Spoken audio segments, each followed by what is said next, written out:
The UK Conservative Party leader Kemi Badenoch has been the subject of discussion in the Nigerian political landscape due to her utterance over Nigeria. Kemi Badenoch has colored the Nigerian politicians, calling them corrupt. She has disowned Nigeria. She says she doesn't want to have anything to do with Nigeria. She says she does not have any link with the northern Nigeria, that they are enablers of Boko Haram. She said the Vice President of the Federal Republic of Nigeria, Kashim Shettima, is the sponsor of Boko Haram when he asked her to remove Kemi from her name. And then recently, she called Nigerian police thief, that the Nigerian police stole her brother's shoe and watch. Where the executive director of the Muslim Rights Concern, Muric, Professor Ishaq Akintola, has called on the Nigerian police to stage a 24-hour boycott in response to the recent comments made by Kemi Badenoch. Akintola, in a letter, expressed his discontent and disclosed that Kemi Badenoch's comment insulted the nation's law enforcement and tarnished Nigerians' image. He expressly warned Kemi Badenoch that her security in Nigeria is not guaranteed anytime she stepped her foot in Nigeria. His statement in quote read, "We would like to ask this woman if she could bring British police with her whenever she decides to come to Nigeria, since she has no faith in our police force.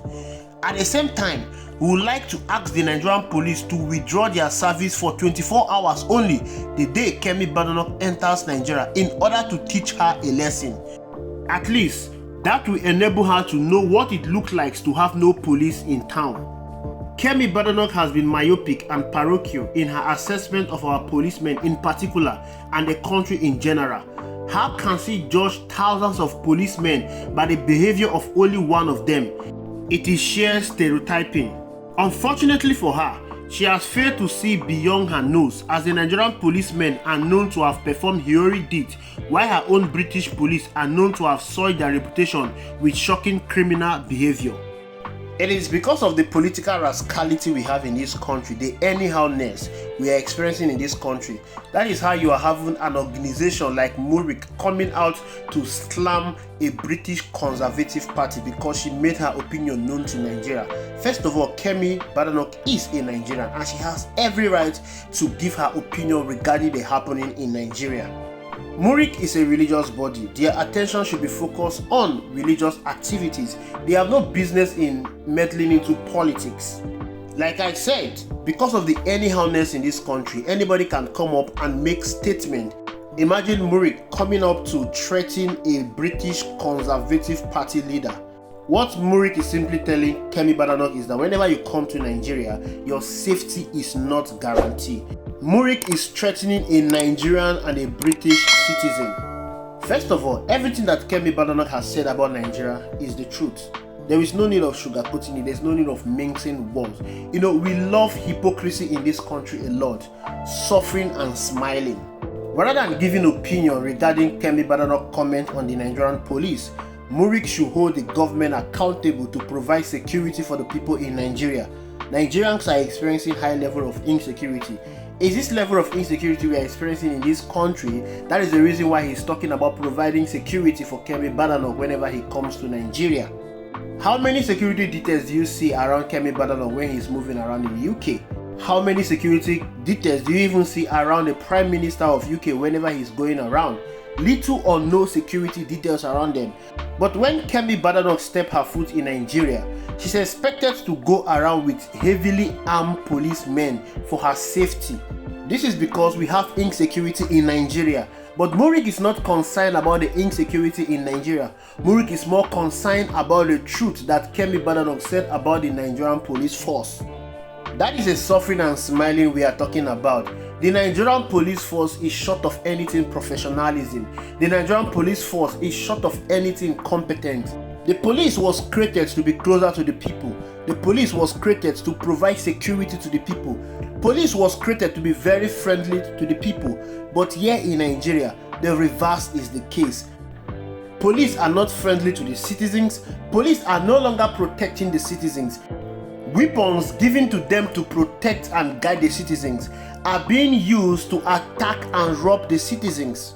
Nigerians are more scared of policemen than armed robbers. Go on social media, you will see scary tales of Nigerians' encounter with the policemen. The police station ought to be a safe haven for any Nigerian that is stranded. Whenever you are stranded anywhere, you can go to the police station and pass the night there so you can continue your journey the following morning. But here in Nigeria, the police station has become a scary place for you to go and seek refuge. It was in this same country that someone that returned from abroad went to pass the night in a police station because he was stranded. He was killed by the policemen on duty and they made away with his money.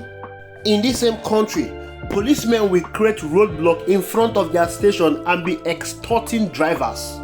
The Nigerian Police Force protection is for the highest bidder. As long as you have the money, they will give you the protection. Those that don't have the money to buy protection from the Nigerian police are not protected. As long as you are good looking in this country, you automatically become a criminal in the eyes of the Nigerian Police Force. For a long time, we've not heard about armed robbery in this country anymore. What we have been hearing on a daily basis is police robbery. These are cases that are brought on social media. There are countless of cases out there that did not find their way on social media. No matter how they want to paint it, the Nigerian Police Force has become an organization of criminals. They operate in a brazen manner and carry their activities with high level of impunity.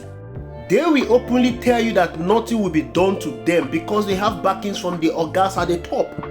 There are countless cases from organizations like Transparency International and Amnesty International who have documented numerous cases of bribery, extortion, unlawful arrest, and abuse of power from the Nigerian police.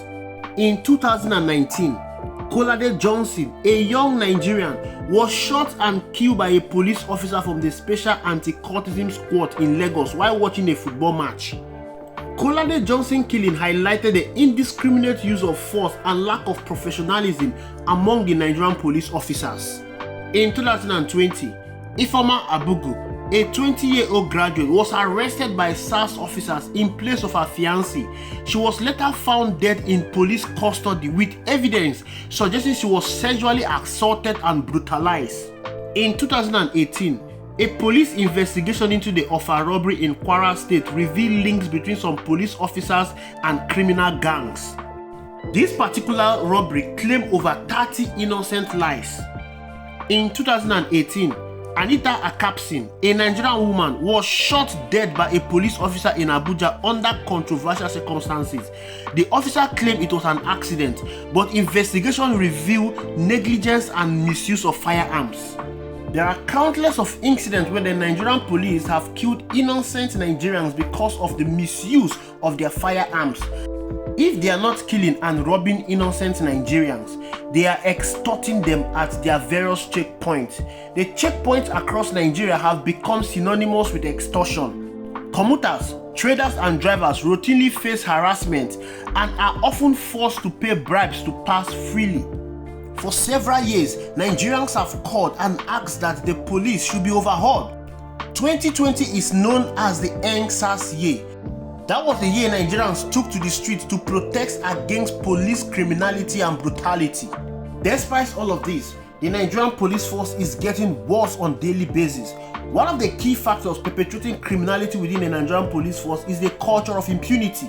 Many officers accused of misconduct are rarely held accountable. Take for instance the EndSARS protest. During the EndSARS protest, many officers accused of extrajudicial killings and brutality were simply transferred to other departments rather than being prosecuted. This failure to punish offenders simply reinforces the perception that police misconduct is tolerated, if not condoned, within the system. Muric defense of the Nigerian police, while attempting to counter Kemi Badenoch's criticism, fails to acknowledge the reality that many Nigerians are facing on a daily basis. He said Kemi Badenoch should not criticize the Nigerian police force because of the action of few police officers. But the truth is that the actions of a few officers are not isolated, but are clear example of a deeper structural failures within the police force. Many Nigerians do not see the Nigerian police as protectors, but as predators. There is urgent need to bring sanity to the Nigerian police force. There is need to overhaul the entire structure of the Nigerian police force. There is need to introduce professionalism into the Nigerian police force. There is no reason why citizens should be scared of the Nigerian police more than they are scared of armed robbers. There is no reason why we should be hearing of extortion from the Nigerian police on a daily basis. There is no reason why the Nigerian police should turn checkpoints into collection centers. This should come to an end. Enough is enough. If they cannot restructure and make the Nigerian police force to be more professional, then they should allow Kemi, Badenoch and everyone to criticize the Nigerian police force. They are within their rights to do that.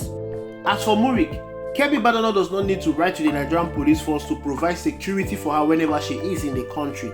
It is their duty to protect her. It is their duty to give maximum protection to Kemi Badenoch. She is not only a British citizen, she is also the leader of the UK Conservative Party. If peradventure the UK Conservative Party win the next election, Kemi Badenoch is in line to become the Prime Minister of the UK. I am sure Nigeria is not prepared to go into a diplomatic rift with the United Kingdom. This whole ranting about Kemi Badenoch just shows that if she was in Nigeria, they would have used the same Nigerian police force she criticized to arrest and lock her up. Thank you for watching. I will see you in the next video.